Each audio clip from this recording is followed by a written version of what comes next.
Bill Clinton cautions Obama, beware looking like a total wuss and a total fool. The former president says the current president may regret staying on the sidelines if Syria's war worsens. In a rare split over foreign policy, former President Clinton said Obama risks looking like a total wuss if he lets public and political opposition to intervening in Syria dissuade him from taking decisive action to help the terrorists topple the Assad government. If you refuse to act and you cause a calamity, the one thing you cannot say when all the eggs have been broken is, oh my God, 2 years ago there was a poll that said 80% of you were against it, Clinton said. Says you will look like a total tool. So be interesting. So even though the people aren't for it, you better just go ahead and do it. What they're not including here is that the U.S. is already aided with guns and ammunition and training to the terrorists to help create this instability that's going on, this calamity. Carney from the White House says Obama welcomes advice from Bill Clinton on Syria. But Carney said that in the end, the president and his team have to make decisions they believe are in the best interest of the United States. So far, the White House has not been for any kind of direct military intervention. Like I said, they still arming and stuff like that.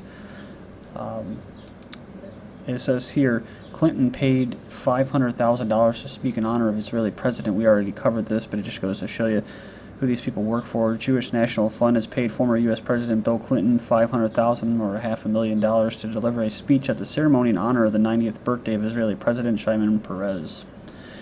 White House says Syria crossed red line on chemical weapons. They vow to increase scope and scale of rebel aid. I just saw something about RPGs and mortars that are among some of the equipment and aid. After a couple days of debating the relative merits of the escalating aid to the rebels, including the possibility of arming them, the White House has informed Congress that it has decided that the Syrian government used chemical weapons during the ongoing, quote, civil war, killing 100 and 150 people. In regards to the red line, we know who drew that red line. That was Netanyahu with a little cartoon sketch of an exploding bomb talking about the red line. With the about face on the dubious evidence, the deals of which have been carefully kept from the public, the Obama regime can now spin the direct aid to rebels as something that they were forced to do as opposed to an ill-timed decision. It says here to arm a severely divided rebellion simply because they wanted to keep the war going at a time when the Assad government is seen to have momentum. Very important. The aid was actually, they had $45 million set for the terrorists, the White House did, and they suspended it after the recent meeting, which the rebels, like I said, mostly foreign mercenaries, terrorists, and that basically could not come together to form any kind of unity party, so then they withdrew the aid. Bush official says Syria chemical weapons attack could be Israeli false flag. This is from May 3rd of 2013. Says it is likely that al-Qaeda rebels and not the Syrian government carried out the chemical weapons attack. Says here, Haaretz report on March 24th, jihadists not Assad apparently behind reported chemical attack in Syria. Of course, we know the Syrian Tribune released a video in December allegedly showing the terrorists killing rabbits and with chemical weapons and threatening to use them against supporters of this Syrian government. Says Colonel Lawrence Wilkerson, the former chief of staff to Secretary of State Colin Powell and George Bush, said yesterday that the Syrian chemical weapons could be an Israeli false flag operation. He said sources in the intelligence community show that evidence that Syria had used chemical weapons was really flaky and that President Obama should think twice before intervening. He said you got basically a geostrategically, geopolitical, if you will, inept regime in Tel Aviv right now. UN and U.S. says no proof chemical weapons used in Syria. This is from May 6, 2013. Also, Israel actually said that there was no chemical weapons either, but either they didn't use them or they did use them and they were holding it for now. Syria foreign minister says U.S. claims on chemical weapons use are lies. So it says the White House published a statement full of lies about the use of chemical weapons in Syria based on fabricated information through which it is trying to hold the Syrian government responsible for such use.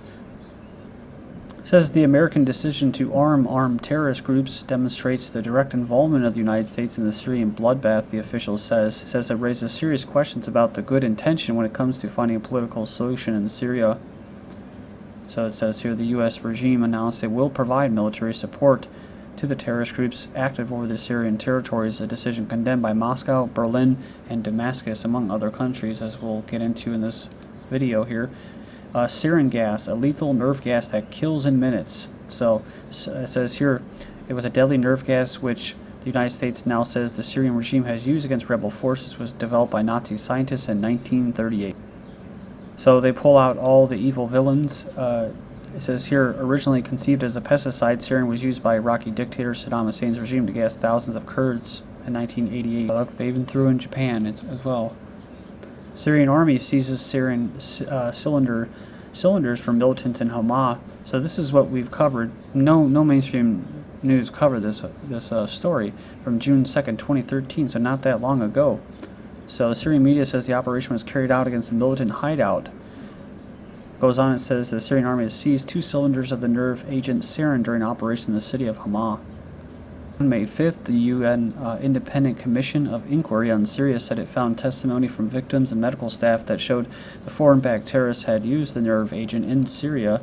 Turkey seizes sarin in homes of anti-Syrian militants. So Turkish security forces have confiscated 2 kilograms of the nerve agent sarin after raiding the home of the rebels or terrorists from al-Nusra Front fighting against Syria in what, of course, the mainstream media calls a civil war, what I call an invasion by foreign mercenaries and terrorists, aided by the West and spearheaded by Zionists. This is my website, Global Government News, or GGNonline.com.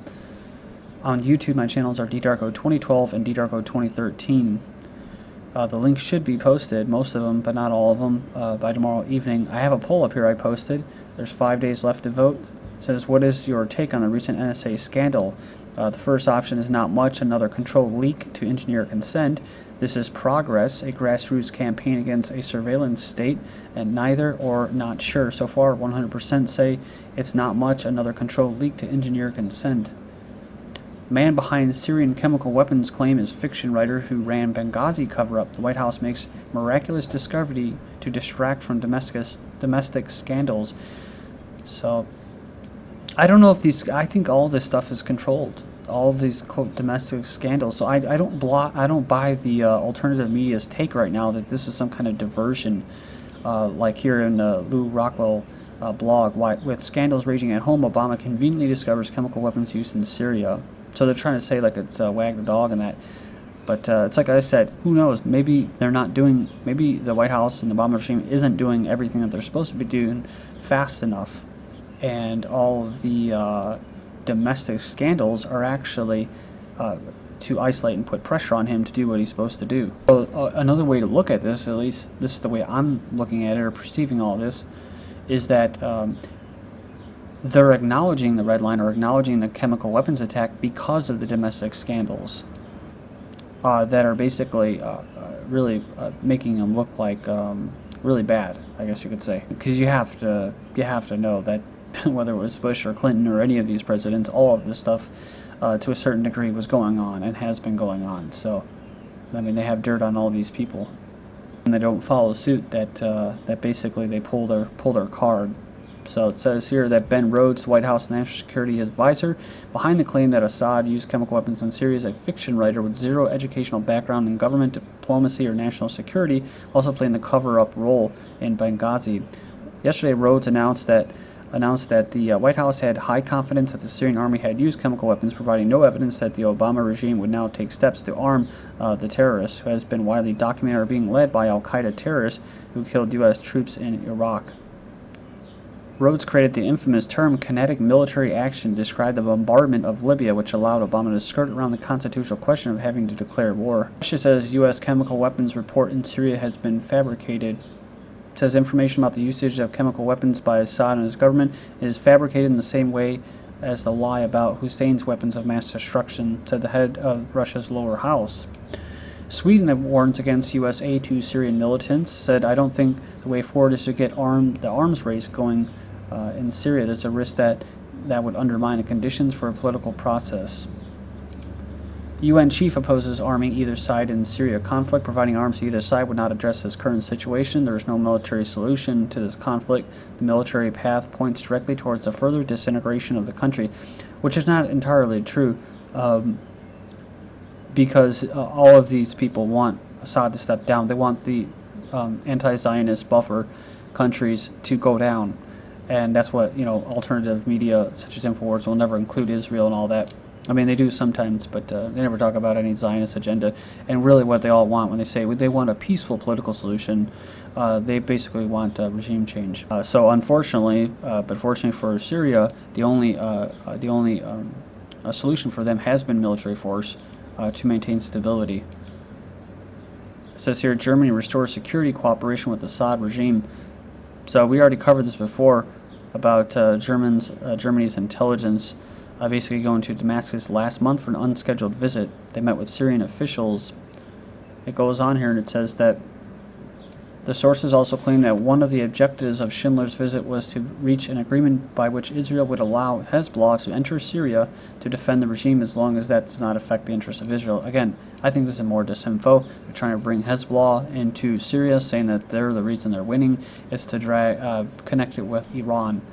But they say here, this is their official statement, the Syrian army has now become very organized with the best combat experience after 2 years of the armed conflict, in addition to its capacity to counter armed rebels and defeat them.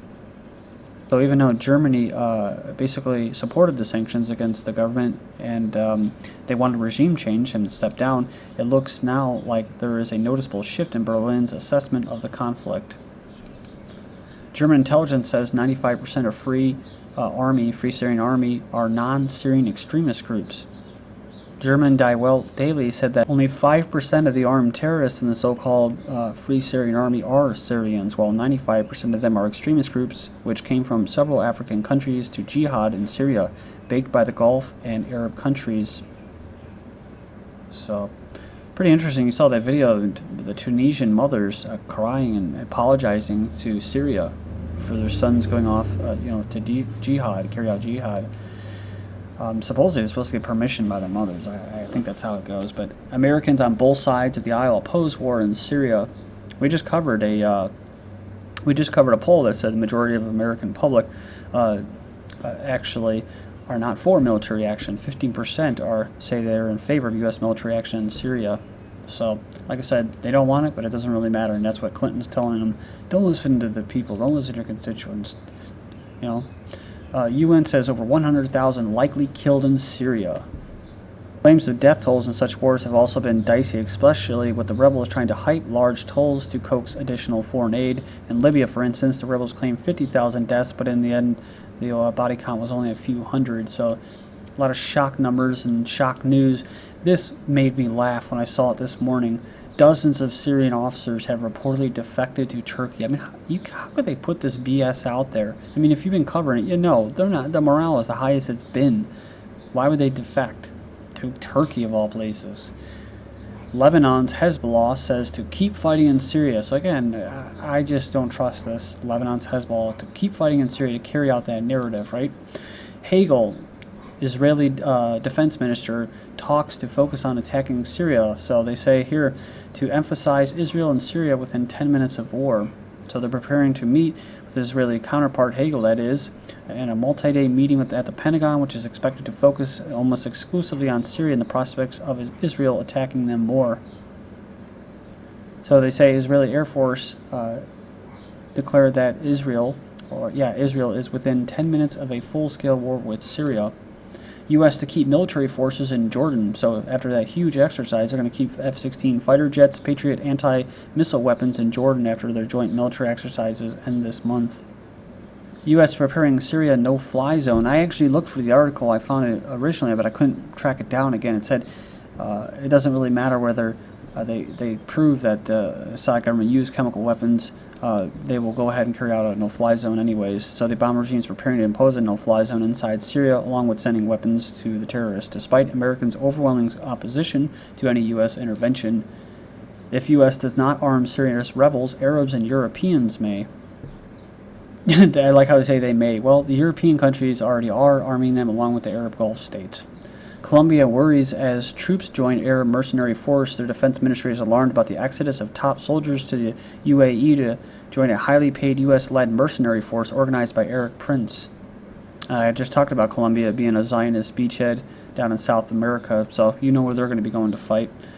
Syria says some states encouraging terrorists to go ahead with committing massacres. Most of the victims are women and children, and the elderly. This is GGN, and I'm Darko. Thank you.